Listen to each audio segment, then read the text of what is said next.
Assalamualaikum warahmatullahi wabarakatuh.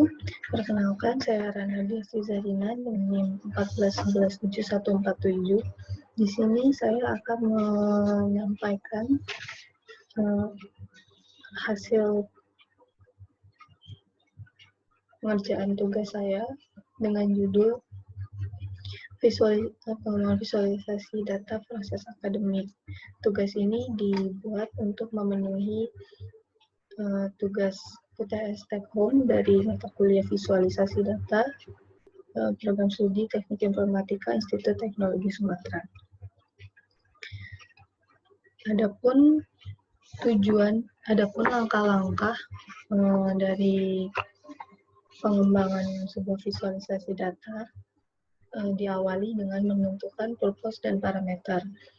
Visualisasi data sendiri merupakan hal yang penting bagi perkembangan bisnis maupun kelancaran sebuah proses bisnis, karena pengambilan keputusan dari sebuah perusahaan maupun organisasi harus berdasarkan data yang ada.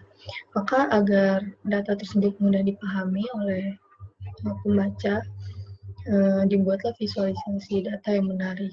Kemudian hal tersebut dibuktikan dengan kenyataan bahwa lebih dari 80% orang lebih mudah memahami sesuatu yang ditampilkan secara visual dibandingkan hanya membaca saja. Kemudian visualisasi data memiliki pengertian yaitu tampilan berbentuk grafis atau visual yang merepresentasikan sebuah data. Dan pengembangan visualisasi data kali ini dibuat dengan tujuan yaitu untuk membantu rektor dari sebuah perguruan tinggi negeri untuk memantau perkembangan proses akademik yang terjadi di kampus yang ia pimpin. Maka data yang meliputi informasi mengenai mahasiswa, dosen, mata kuliah, serta nilai dari mahasiswa akan diolah sedemikian rupa sehingga menghasilkan visualisasi data yang diinginkan oleh pengguna, yang dalam hal ini adalah rektor. Kemudian langkah selanjutnya adalah prepare dan explore data. Dalam langkah ini terdapat beberapa langkah lagi yang harus dilakukan. Di antaranya adalah acquisition, yaitu pengambilan data.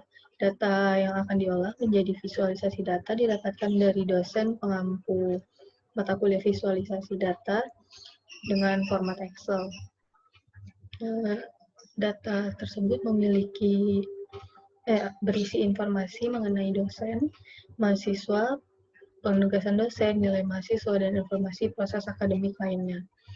Proses selanjutnya adalah examination, yaitu data akan diperiksa kelengkapannya dan kualitas datanya tersebut, seperti memeriksa apakah ada data yang kosong, apakah setiap entitas data sudah lengkap.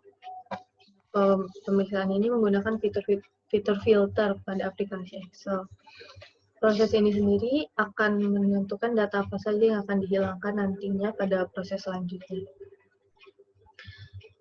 Selanjutnya ada understand data type. Seperti judulnya, langkah ini bertujuan untuk mengerti tipe data yang akan digunakan.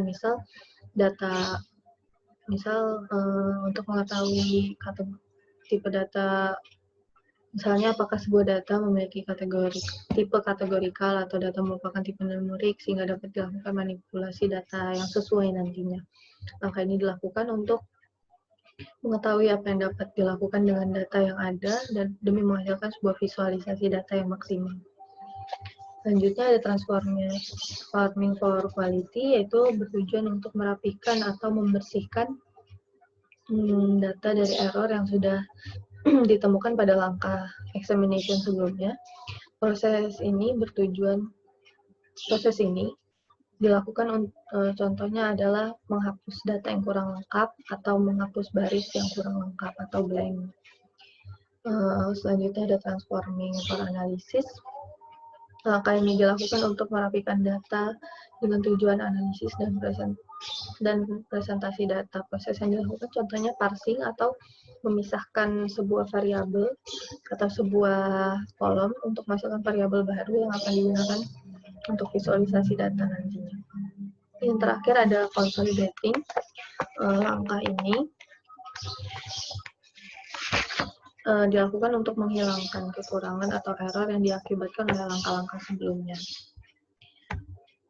Tahap pengembangan visualisasi data dilanjutkan dengan langkah formulate question, yaitu langkah yang dilakukan untuk memudahkan proses visualisasi data yang akan dilakukan, yaitu dengan dibuatnya pertanyaan-pertanyaan yang nantinya akan dijawab melalui visualisasi data yang akan dibuat. Untuk pertanyaan yang saya buat yaitu berapa jumlah rata-rata dari IPK mahasiswa setiap semesternya dan apakah ada peningkatan atau malah sebaliknya. Selanjutnya ada berapa banyak jumlah mahasiswa yang masuk setiap tahun, berapa banyak jumlah mahasiswa dari setiap wilayah yang ada di perguruan tinggi tersebut untuk mengetahui peminat perguruan tinggi tersebut ada dari daerah mana saja, kemudian ada berapa jumlah mata kuliah yang dilaksanakan setiap semester, berapa banyak jumlah dosen yang ditugaskan setiap tahun, dan selanjutnya berapa jumlah mata kuliah pada setiap program studi yang berbeda. Setelah format question tersebut, selanjutnya ada design concepting, yaitu untuk menghasilkan visualisasi data yang sesuai dengan tipe data yang ada. Proses ini untuk menentukan jenis grafik visual untuk visualisasi data yang sesuai dengan tipe data yang ada, sehingga data yang dihasilkan akan mudah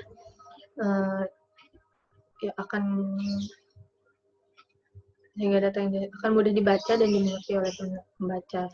Selain itu, tahap ini dilakukan juga agar pesan yang ingin disampaikan oleh penulis dapat tersampaikan dengan baik melalui pemilihan grafik visual yang sesuai. Dari tahap ini didapatkan konsep yang yaitu menggunakan grafik batang untuk visualisasi data. Visualisasi data yang bertujuan untuk membandingkan banyak variabel, kemudian grafik baris untuk visualisasi data yang bertujuan untuk membandingkan data yang satu dengan data sebelumnya, dan ada grafik pie untuk memvisualisasikan data yang bertujuan untuk melihat sebaran data yang ada. Untuk tahap selanjutnya yang terakhir adalah tahap konstruk, yaitu membangun visualisasi data berdasarkan tahap-tahap yang sudah dilakukan sebelumnya. Membangun visualisasi data ini menggunakan Metabase Tools sesuai dengan spesifikasi tugasnya, yaitu tools untuk membangun sebuah visualisasi data. Kemudian ini adalah bentuk dashboard yang sudah dibuat. Ini bentuk-bentuk visualisasi data yang ditampilkan, ada rata-rata IPK mahasiswa per semester, ada jumlah mahasiswa yang masuk setiap tahun, kemudian ada jumlah mahasiswa dari setiap wilayah, ada jumlah mata kuliah per semester, ada penugasan dosen, ada mata kuliah setiap program studi. Selanjutnya saya akan melakukan demo.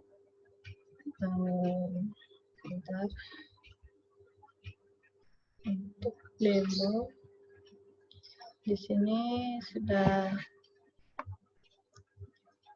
masuk dan tersambung di Metabase lokal. Untuk visualisasi datanya diolah dari ini, database data proses akademik yang berisi tabel berikut. Nanti dari format question yang ada akan ditentukan dari tabel mana visualisasi data tersebut akan ditampilkan. Jadi misal untuk format question yang pertama yaitu berapa jumlah rata-rata IPK mahasiswa yang setiap semesternya, apakah ada peningkatan atau malah sebaliknya, didapatkan dari tabel aktivitas kuliah mahasiswa karena di dalamnya terdapat IPK dan ID semester. Selanjutnya kita bisa lakukan prosesnya. pilih apa yang akan dilakukan. Di sini kita untuk mencari rata-rata, jadi pilih ini. Rata-ratanya dari kolom IPK. Kemudian grup by-nya kita pilih ID semester. Setelah divisualize akan tampil seperti ini, dapat dipilih. Untuk visualisasi data yang pertama ini saya memilih line graph karena bertujuan untuk membandingkan nilai dengan nilai sebelumnya, jadi dapat terlihat naik turun dari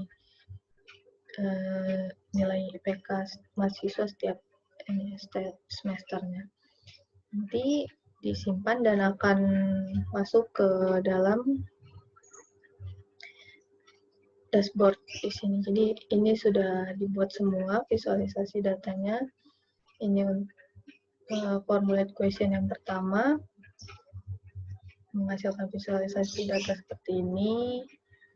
Kemudian untuk formulate question yang kedua yaitu jumlah mahasiswa yang masuk setiap tahun. Akan terlihat seperti ini.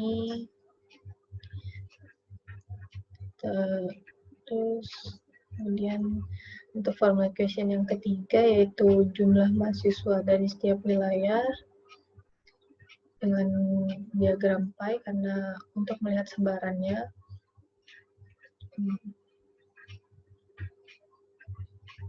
Diagram pie dipilih karena untuk melihat sebaran data. Kemudian untuk yang keempat, jumlah mata kuliah yang dilaksanakan setiap semester. Dapat dilihat perbandingannya untuk setiap semesternya. Ini 2013 semester 1, 2013 semester 2. Ini ada 2014 semester 3 itu untuk SP dan lain sebagainya. Kemudian untuk format question ke-5, berapa banyak jumlah dosen yang ditugaskan. Ini untuk melihat kinerja dari dosen-dosennya, dapat dilihat di sini 2020 paling banyak. Kemudian ada yang terakhir, jumlah mata kuliah setiap program studi. Mata kuliah dari setiap program studi yang berbeda dengan ID yang berbeda, dapat diketahui ada berapa banyak mata kuliah yang dibuka setiap semester.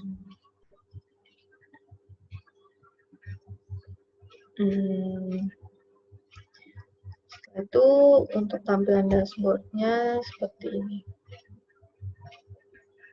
Di sini ada rata-rata IPK, jumlah mahasiswa setiap wilayah, penugasan dosen, jumlah mata kuliah, kemudian terakhir mata kuliah setiap program studi.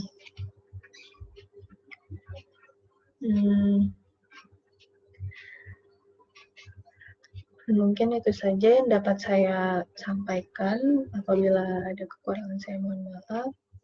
Pada Allah saya mohon ampun. Wassalamualaikum warahmatullahi wabarakatuh.